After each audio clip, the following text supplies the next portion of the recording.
Do you have any quarters?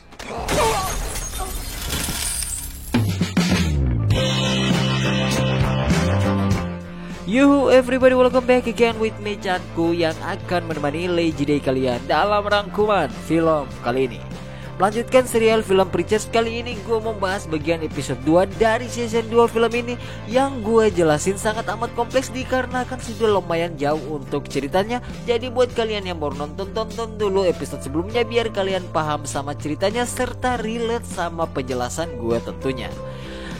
Nah, untuk link episode sebelumnya ada di card di bagian atas ya guys ya, atau kalian bisa akses di kolom deskripsi yang ada di bawah.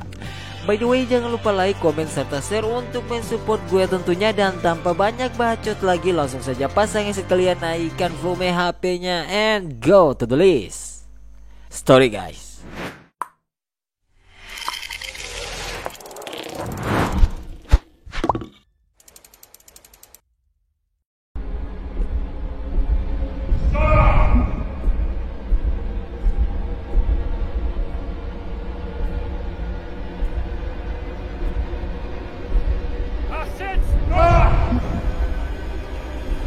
Melanjutkan episode kemarin, saat berhadapan langsung dengan Santos si pembunuh, ketika Jesse menggunakan kekuatannya, entah karena apa dampak dari kekuatan Genesis, si Jesse tak mempan terhadap si pria koboi yang bernama Santos, yang mana karena Santos juga mengincar si Jesse, tentu ia langsung menembak si Jesse. Dan tiba-tiba ada sebuah mobil yang bernasib sial melewati peluru yang ditembak dari pistol si Santos.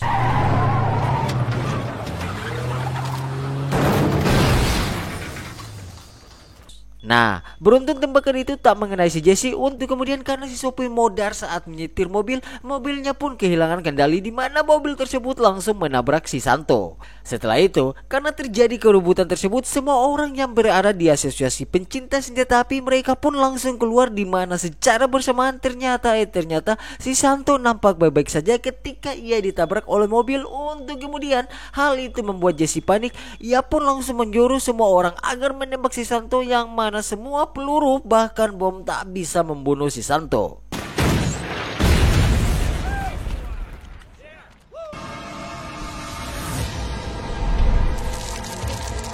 Jesse yang melihat Santo nampak baik-baik saja serta kebal terhadap peluru, ia pun menjadi lebih panik. Lalu mereka berdua pun memutuskan untuk pergi dari motel itu, yang mana mereka ke kamar untuk memanggil si Tulip.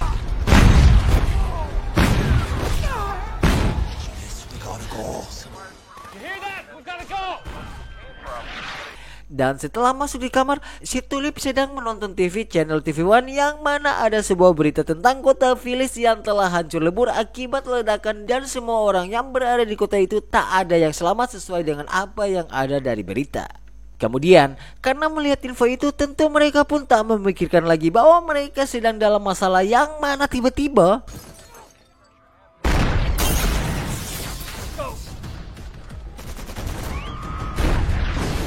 nah, setelah TV itu hancur, mereka pun langsung berlari bersembunyi. Untuk kemudian di luar sendiri mereka melihat si pria koboi membantai seluruh orang yang berada di tempat motel mereka menginap, yang mana karena sedang bersembunyi datang seorang pria yang botak yang sedang haus. Untuk kemudian karena pria botak itu yang tangannya sudah tinggal satu, saat ia mengambil minuman yang ia inginkan, ia pun rese di dalam ruangan itu, di mana hal itu membuat Tulip, Jesse serta Casey pun menjadi panik karena si Santos sedang berada di luar dan mencari mereka.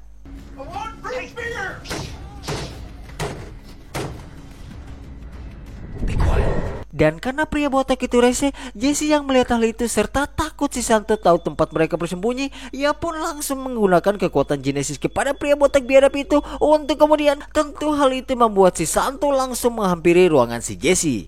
Akan tetapi ketika beliau masuk, Jesse beserta kawan-kawannya telah menghilang dan tersisa si pria botak yang sangat amat beban tentunya. Do you have any quarters? Kemudian dengan kaburnya si Jesse yang menjadi target si Santo pembunuh, ia pun marah dan langsung berteriak untuk melepaskan semua emosinya. Dan inilah dia film Preachers season 2 episode 2 guys. Singkat cerita, esok harinya, ketika selamat dari pemburuan semalam, saat sedang berada di rest area, Casey beranggapan bahwa ada 3 kemungkinan mereka dikejar, yaitu yang pertama seperti film Terminator, robot dari masa depan yang dikirim untuk membunuh salah satu dari mereka bertiga, dan yang kedua adalah film Terminator 2 yang masih sama robot dari masa depan yang dikirim untuk membunuh mereka semua, dan yang ketiga yaitu film Lord of the Rings. Well, what do you think? Who the hell is he? How does he keep fighting us like that? I don't know. Tak seperti si Jesse yang selalu santai dan jarang sedih, Tulip yang mendengar berita tentang hancurnya kota Phyllis, ia pun langsung menjadi murung lesu tak bersemangat, yang mana Jesse dan Casey yang paham akan hal itu. Casey pun bilang bahwa ia turut berduka cita atas hilangnya semua anggota keluarga si Tulip dan Jesse yang berada di kota Anfilis.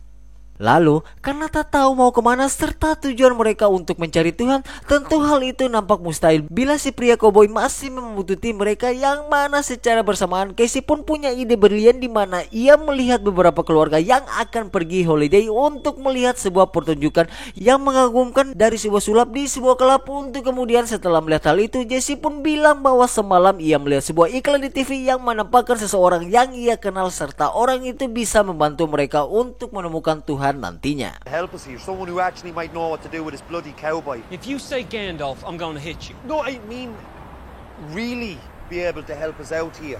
Kemudian, secara bersamaan, scene pun flashback di beberapa hari yang lalu, yang mana terlihat Fiorin dengan wajah mendungnya ketika ia balik dari neraka dikarenakan temannya telah dibunuh ketika mereka berdua pergi ke neraka. Nah, untuk kepergian si Fiorin ke neraka ada di season 1 guys. Untuk episode sendiri saya lupa, tapi yang pastinya ada di season 1. Dan sedikit info, kepergian si Fiorin ke neraka ada hubungannya dengan datangnya si santu pembunuh untuk mengincar Jesse. Lanjut, setelah kembali ke bumi, Fiorin yang sudah tak tahu arahnya kemana dan tak bisa kembali juga ke neraka, walaupun ia adalah seorang malaikat, ia pun memutuskan untuk pergi ke sebuah hotel sekalian tempat hiburan ternama untuk melanjutkan hidupnya yang sangat amat menyedihkan tentunya. Bahkan ketika ia baru sampai, ia sudah melakukan bunuh diri, namun ia hidup lagi dikarenakan ia adalah seorang malaikat.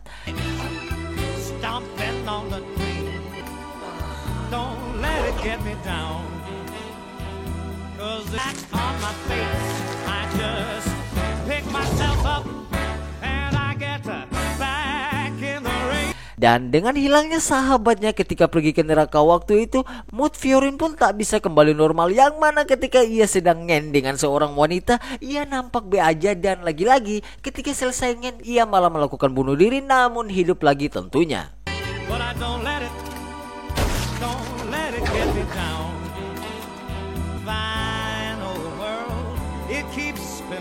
Kemudian, kejeniusan di dalam hidupnya seperti itu serta memiliki anugerah seorang malaikat yang tak bisa mati ketika ada seorang penyanyi yang menghampirinya untuk kemudian si penyanyi itu memberikan sebuah mikrofon kepada si Fiorin. Fiorin pun malah menaruh mic itu ke sebuah minuman untuk kemudian terjadi strum yang besar hingga ia pun mati dan hidup kembali, lalu ia keluar dari tirai pertunjukan.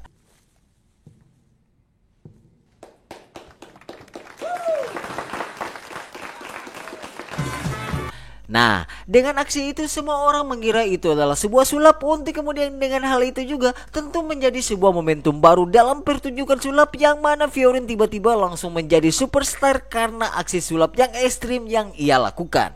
Padahal tanpa orang-orang di situ ketahui bahwa si Fiorin adalah seorang malaikat yang tak bisa mati jika ia mati.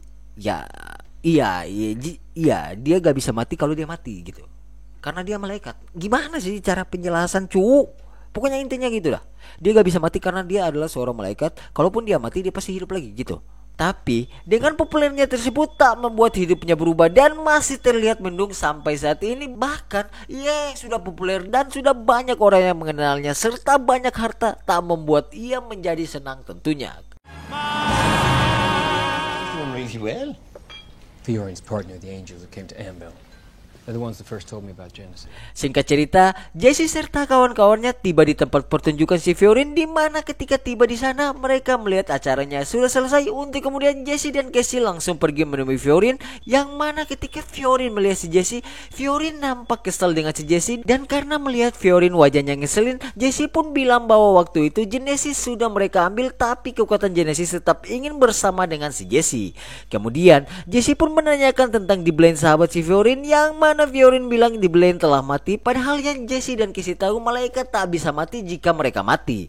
Lalu Jesse pun bilang mengenai kekuatan Genesis yang berada di dalam tubuhnya, yang mana Fiorin dan di Blaine pernah bilang bahwa jika kekuatan itu masih ada di tubuh Jesse, tentu ia akan diburu oleh beberapa orang, di mana hal itu benar adanya, yang mana Jesse curhat bahwa sekarang ia sedang diburu oleh si pria koboi untuk kemudian Jesse meminta bantuan kepada si Fiorin agar membantunya. Namun si Fiorin bilang bahwa si pria koboi itu bukan seorang manusia, yang mana ia menyebut si pria koboi itu adalah si Santo sang pembunuh. Untuk kemudian Jesse pun berkata bahwa I thought that was a ghost story. He's real. He's a beast straight out of hell. Nah, tentu dengan mengetahui hal itu, Fiorin pun bilang bahwa yang Santo inginkan bukan kekuatan Genesis yang ada di dalam tubuh Jesse, melainkan ia ingin membunuh si Jesse, yang mana Fiorin pun jujur bahwa tak ada yang bisa menghentikan si Santo terkecuali si Fiorin, disebabkan si Fiorin lah yang memberikan pekerjaan Santo untuk membunuh si Jesse. Anyone can do to stop him, except me, because I'm the one that hired him. Plus, we told him it had to be destroyed. In exchange for what? What are you offering in return? Dan Jesse yang tahu informasi itu, tentu ia pun menjadi kesal. Untuk kemudian ia meminta kepada Fiorin agar membatalkan pekerjaan yang diberikan kepada Santo untuk memburu si Jesse, yang mana Fiorin tak mau atau menolak hal itu, sehingga Jesse pun bilang bahwa ia bisa menggunakan kekuatan Genesisnya agar si Fiorin mau melakukan hal itu. Namun Fiorin pun bilang silakan gunakan kekuatan tersebut dan lihat apa yang terjadi nantinya. That's how he's finding us, isn't it? He's tracking the word. That's right. Ya, dengan mengetahui jika Jesse menggunakan kekuatan Genesisnya, maka itu membuat si Santo bisa melacak keberadaan si Jesse. Tentunya hal itu menjadi sebuah pertimbangan yang amat berat untuk si Jesse. Setelah itu Jesse pun jujur kepada Fiorin bahwa telepon malaikat milik si Fiorin Jesse yang mencurinya, di mana telepon itu ia gunakan agar menelpon Tuhan. Untuk kemudian Jesse pun bilang bahwa Tuhan telah menghilang. Dan hal itu membuat Fiorin menjadi kaget, serta karena Jesse tak tahu Tuhan kemana, serta Fiorin yang bingung juga, Jesse bilang bahwa saat ini ia dan kawan-kawannya sedang mencari keberadaan Tuhan, namun mereka selalu dihantui oleh si Santo. Untuk kemudian ia meminta kepada Fiorin agar menghentikan si Santo, karena mereka berdua sedang berada di pihak yang sama, yaitu mencari Tuhan dan kedamaian tentunya. Tapi sebenarnya Fiorin pun tak peduli dengan hal itu, karena ia masih marah kepada Jesse disebabkan temannya telah mati dibunuh hingga kebahagiaannya telah sirna saat mereka pergi ke neraka. If you'll excuse me, Frank Hatz. Ah, yes, sir. Coming. Get off. Dan karena Jesse yang emosi kepada si Fiorin yang tak mau membantunya, Jesse pun ingin menggunakan kekuatan Genesisnya. Namun si Casey menahannya dan membiarkan si Fiorin Casey yang mengurusnya agar ia membantu mereka tentunya. I have a skill set too, alright? I can help. And if my way doesn't work, then we go with your bloodbath version. How's that? How long is this crack gonna take? Kemudian di sisi lain terlihat Tulip yang nampak murung bercampur sedih karena ia masih terngiang-ngiang dengan hancurnya kota Village, yang mana ia kehilangan pamannya karena pamannya tinggal di tempat kota Village. Dan singkat saja, ketika selesai ngen dengan Jesse pun yang melihat Tulip sedih tadinya, ia pun langsung mengajak Tulip untuk menikah dengan tujuan agar si Tulip dan Jesse bisa menjadi satu dalam rumah tangga dan tentunya bisa mengurangi rasa sedih si Tulip nantinya. Namun sebelum membahas hal itu, Tulip menanyakan apa yang akan mereka lakukan dengan tujuan mereka, yaitu mencari Tuhan, di mana Jesse bilang si Casey sedang membujuk si Fiorin agar membantu mereka. Untuk kemudian setelah itu Jesse pun tak tahu mereka akan kemana, akan tetapi Tulip yakin bahwa Jesse pasti punya rencana, sebab Jesse adalah seorang yang hebat dalam mencari jalan keluar untuk sebuah masalah. You'll figure it out. Pretty good at that.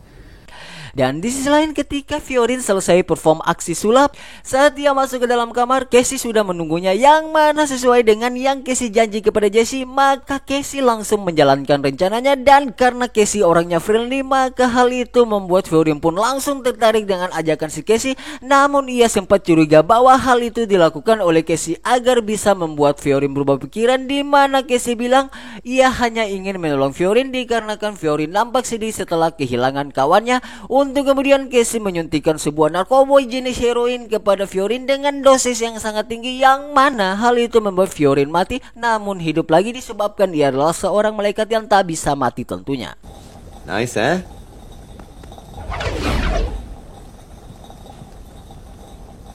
Okay, less heroin. Kemudian setelah Casey mengurangi dosis dari heroin, hal itu membuat Fiorin langsung tinggi, serta konon katanya jika sebuah kepenatan atau masalah hidup tak bisa diutarakan, maka jalan satu-satunya adalah mabok. Dikarenakan dengan mabok, maka orang itu akan jujur sejujur-jujurnya kepada kawannya tentang apa yang ia alami.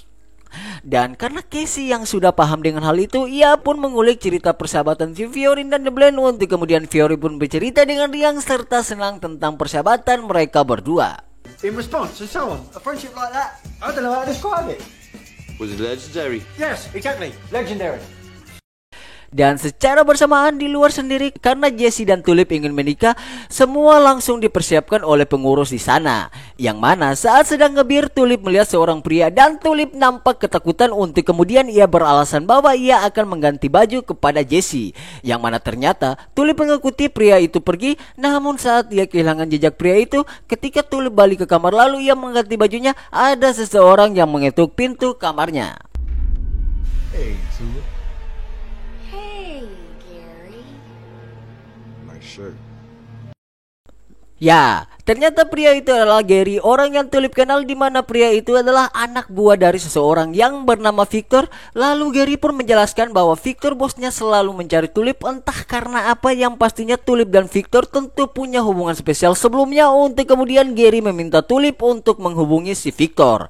Akan tetapi Tulip menolak melakukan hal itu, dan karena Gary sangat loyal kepada bosnya si Victor, Gary terus memaksa si Tulip untuk menelpon bosnya. Namun Tulip tetap menolak dan bersikap agak kasar kepada Gary. Don't do that again.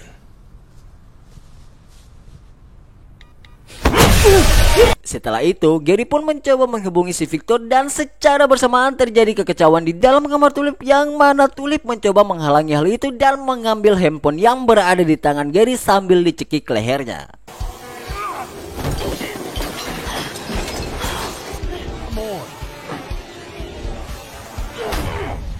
Lalu karena Tulip sudah memukul Gary dengan begitu keras, hal itu membuat Gary emosi. Namun badan besar bukan berarti selalu menang, di mana Tulip mengalahkan si Gary yang badannya besar banget cuy.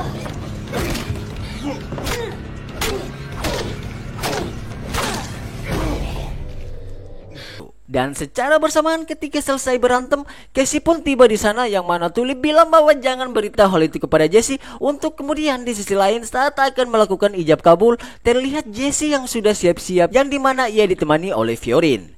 Fiorin yang awalnya wajahnya murung, kini dirinya sudah tak murung lagi setelah ngobat bersama si Casey tadi. Untuk kemudian Jesse meminta si Fiorin untuk membatalkan perjanjiannya dengan Santo, dan keinginan si Jesse dipenuhi oleh si Fiorin tentunya. Namun sebelum itu Jesse tak boleh menggunakan kekuatan Genesisnya, dikarenakan kekuatan itu sangat berbahaya. Sebab jika saja Jesse salah bicara, maka akan berbahaya juga untuk orang lain, seperti apa yang pernah Jesse lakukan kepada Eugene yang Jesse kirim ke neraka di season 1 guys. Lalu Jesse pun mengakui bahwa Genesis memang berbahaya, namun ia akan tetap menggunakan kekuatan itu, dikarenakan dengan kekuatan itu ia bisa mencari Tuhan dan lebih dekat untuk menemukan Tuhan yang telah menghilang saat ini. Genesis is a mistake, but I think it was meant for something. Like what? I said it before, told you back in Anvil. Singkat cerita, Tulip pun tiba di sana, yang dimana karena punya masalah di dalam kamar tadi, Tulip pun langsung membatalkan pernikahan mereka, dikarenakan Tulip merasa bahwa mereka tak perlu menikah disebabkan mereka saling mencintai satu sama lain, yang mana hal itu dilakukan oleh Tulip agar mereka bisa pergi dari tempat itu. Sebabnya Tulip telah membunuh satu orang dari anak buahnya si Victor, yaitu Gary yang tadi di kamar guys. Dan singkat saja, saat ingin pergi, Fiorin pun memeluk erat si Casey karena mereka berdua akan berpisah, yang mana Fiorin bilang bahwa semoga mereka bisa bertemu dengan Tuhan, dikarenakan ia yang sebagai malaikat saja belum pernah melihat Tuhan. Dan Fiorin pun bilang bahwa kemana tujuan mereka untuk mencari Tuhan, yang mana Jesse pun bilang bahwa mereka akan pergi ke tempat musik jazz yang terkenal, yaitu New Orleans, dikarenakan di sana tempatnya para pemain jazz berkumpul, sebab Tuhan menyukai musik jazz. If God likes jazz, what better place to look for him than New Orleans? Dan sebelum pergi, Jesse pun menggunakan kekuatan Genesisnya kepada Fiorin dengan berkata temukanlah kedamaian. Untuk kemudian hal itu membuat Fiorin kembali menjadi murung lagi, disebabkan jika kedamaian yang harus ia tuju saat ini, maka ia harus mengakhiri hidupnya. Kemudian, jika kalian masih ingat bahwa si Santo itu melacak lokasi Jesse dari saat Jesse menggunakan kekuatan Genesisnya, nah, hal itu dibuktikan ketika perginya Jesse. Tak lama setelah itu, Santo pun langsung menemui si Fiorin, orang yang memberikan Santo pekerjaan untuk membunuh Jesse. Dan tentu dengan hal itu membuat Santo bingung. Untuk kemudian Fiorin pun bilang bahwa ia harus membunuh Genesis, maka ia akan bertemu dengan keluarganya lagi, disebabkan Fiorin memberikan tugas untuk membunuh Jesse karena kekuatan di tubuh Jesse, serta jika saja Santo berhasil melenyapkan Jesse, maka seluruh keluarganya Santo yang telah mati akan hidup kembali atau bersama si Santo lagi. Jadi kalau kalian belum nonton dari awal, kalian pasti bingung, maka dari itu nonton dari awal dulu guys. Karena ceritanya gimana ya, kalau namanya film seri ya suka lompat-lompat gitu, tapi saling sinkron kalau kalian nonton dari awal gitu. New Orleans. That's where they're headed. Before you go, kemudian setelah memberitahu arah perginya si Jesse, sebelum pergi ke New Orleans tujuan si Jesse pergi, Fiorin pun memberikan tugas lain untuk si Santo bahwa ia harus keluar dari semua ini. Dimana saat Fiorin ingin melakukan pertunjukan sulapnya serta disaksikan oleh banyak orang, Santo pun langsung menembak Fiorin dikarenakan itulah tugas yang Fiorin berikan kepada si Santo. Kemudian setelah tertembak, Fiorin pun tak bisa hidup lagi alias modar untuk selama-lamanya, dan film pun selesai guys.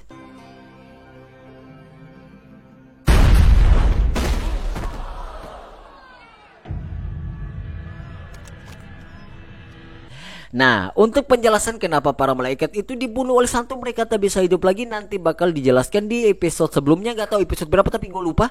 Yang pasti akan dijelaskan. Padahal yang kita ketahui itu si para malaikat ini, misalkan si cewek yang ada di season terakhir episode 1 itu kan dia juga malaikat tapi dibunuh sama Santo gak hidup. Terus di Blaine juga adalah malaikat tapi dibunuh si Santo juga gak hidup, sama si Fiorin ini yang dibunuh sama Santo tapi gak hidup juga. Nah, itu nanti bakal dijelaskan nanti guys.